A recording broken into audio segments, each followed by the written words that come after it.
Broadly देखे जाए ये लंबार किनोर सिनोसिस का जो ट्रीटमेंट होता है सर्जरी के हिसाब से दो तरह से होता है। एक है डिकम्प्रेशन, जिसमें हम नस के लिए जगह बनाते हैं और इसका सर्जरी का नाम होता है डिकम्प्रेसिव लैमिनेक्टमी।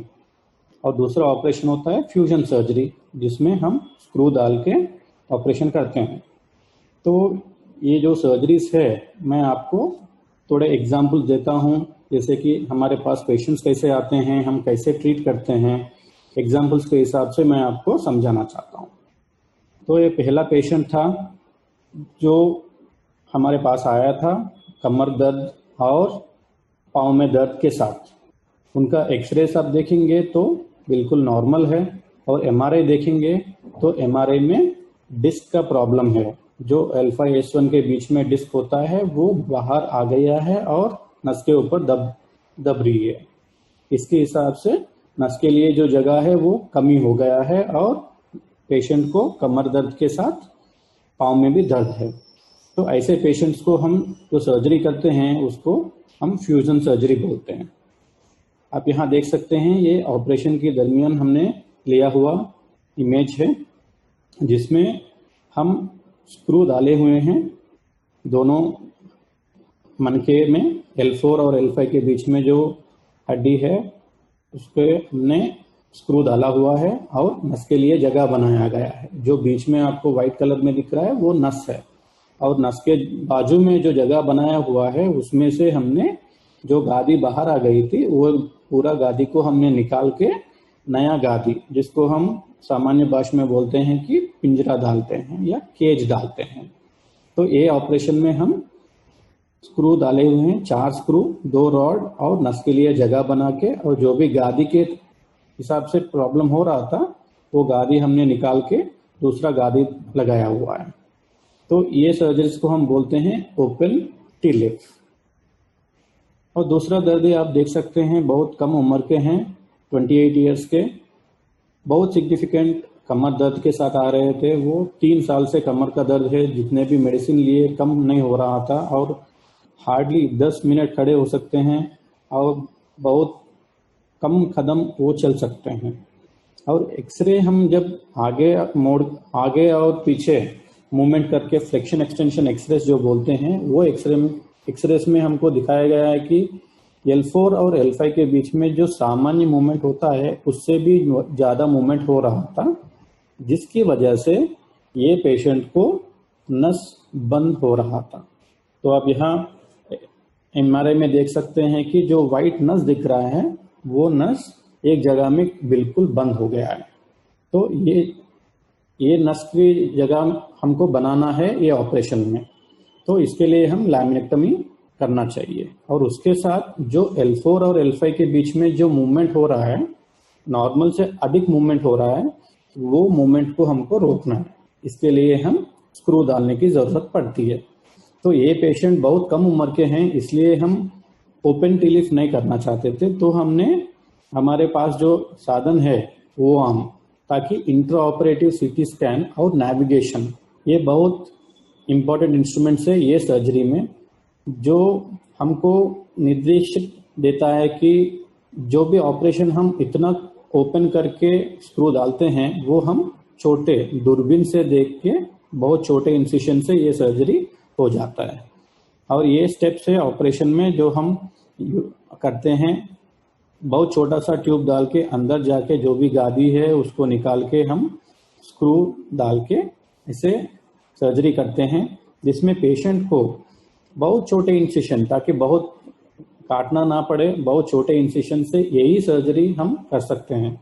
ये सर्जरी से इतना बेनिफिट है कि पेशेंट को बहुत ऑपरेशन के बाद वही सेम रिजल्ट मिलेगा, मगर उनका जो पोस्ट ऑपरेटिव पेन होगा वो बहुत कम होगा। और सेम डे पेशेंट को, अगर सुबह ऑपरेशन होता है तो शाम को ही हम चला सकते हैं, या दूसरे दिन उनको चला के घर भी भेज सकते हैं।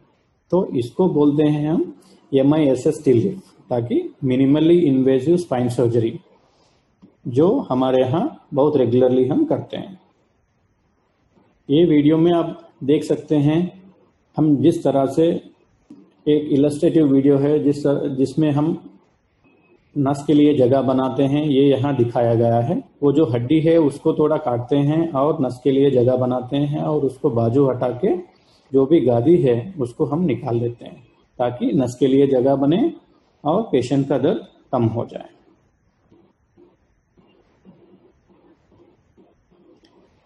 सेम ऐसे ही एक पेशेंट थे जिसको कमर का दर्द था बहुत सालों से और दोनों पाँव में दुखाव है। तो आप यहाँ देख सकते हैं कि नस के लिए दोनों जगह से बंद था और hardly 1-2 Kadam, that means 5 minute भी नहीं चल सकते थे। तो ऐसे पेशेंट को भी हमको सर्जरी करना पड़ता है जो स्टेनोसिस के हिसाब से, और ऐसे ओपन करके स्क्रू डालने के साथ पिंजरा डालते हैं और नस के लिए जगह बनाते हैं। और कभी कभी पेशेंट आते हैं जो नॉर्मल एमआरआई के साथ। नॉर्मल एमआरआई में कभी आप ये ब्लू एरो में देख सकते हैं कि नस कंप्लीटली नॉर्मल दिखता है, मगर फिर भी पेशेंट को चलने के टाइम पे या खड़े होने के टाइम पे 5-10 मिनट से ज़्यादा वो नॉर्मल अपने प्रवृत्ति नहीं कर सकते हैं।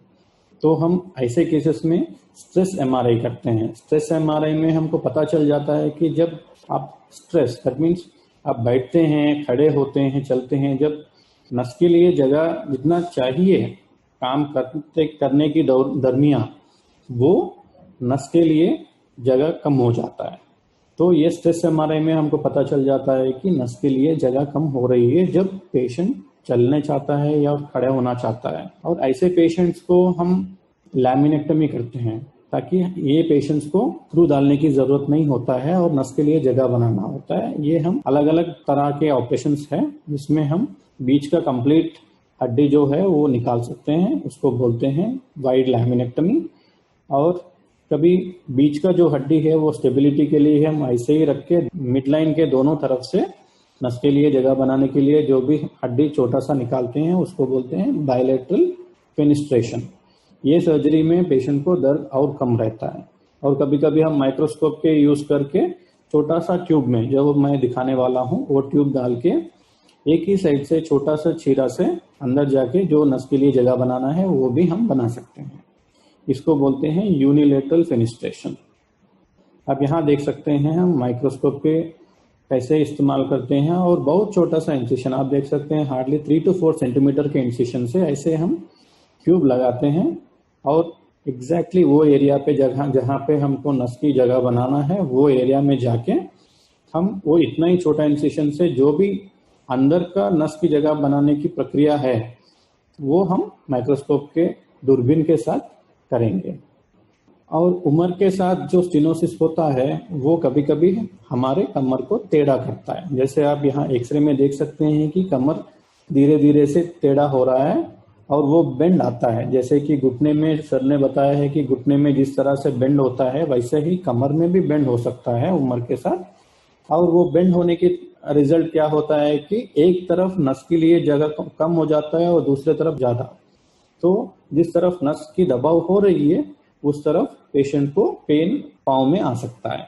सो ऐसे केसेस में हमको थोड़ा लंबी सर्जरी करना पड़ता है और ऐसे multiple screws, multi level fixation और उसके साथ नस के लिए जगह बनाना जरूरी पड़ता है। ये बहुत उम्र के साथ जो पेशेंट्स को होता है, बहुत काफी लोगों को ऐसे हम पेशेंट को देखते हैं, मगर बहुत कम लोगों को ऑपरेशन की जरूरत पड़ती है। और जब जरूरत पड़ती है तो थोड़ा लंबा सर्जरी की जरूरत पड़ सकती है। और कभी ऐसे पेशेंट्स आते हैं जो उम्र वाले हैं, बहुत मल्टीपल जगह में नस के लिए जगह कम होता है मगर उनका कमर सीधा ही रहता है और टेढ़ा नहीं रहता है। और हम जो फ्लेक्शन एक्सटेंशन डायनामिक एक्सरसाइज करते हैं उसमें ज्यादा मूवमेंट नहीं होता है। तो ये पेशेंट्स को हम ओनली लैमिनेक्टमी, स्क्रू डालने की जरूरत नहीं पड़ती है। ऐसे नहीं है कि हर एक उम्र के लोगों को हम स्क्रू डाल के ऑपरेशन करते हैं, नहीं। पेशेंट के हिसाब से, केस के हिसाब से, एक्सरे और एमआरआई के हिसाब से हम डिसाइड करते हैं कि कौन सा सर्जरी करना है। जैसे कि ये पेशेंट को हमने ओनली लैमिनेक्टमी किया है और नस के लिए जगह बनाया है, जिसमें आप देख सकते हैं कि हम 2-3 जगह में खोले हैं, थोड़ा बड़ा इंसिशन है और ये जो वाइट दिख रहा है आपको वो सब नस है जो अभी फ्री हो गया है और पेशेंट को पाँव में जो दर्द है, चलने की जो तकलीफ है वो दूर हो गई है। ये पेशेंट थी जिसमें हमने ओनली लैमिनेक्टमी की है, इसमें स्क्रू डालने की जरूरत नहीं थी। तो ये पेशेंट्स को भी बहुत अच्छा रिजल्ट मिलती है और दूसरे दिन वो खड़े होके चल सकते हैं। हम ये पेशेंट्स को कमर के बेल्ट देते हैं 1 से 2 महीने के लिए, ताकि वो स्टेबल रहे और तकलीफ ना हो। Thank you.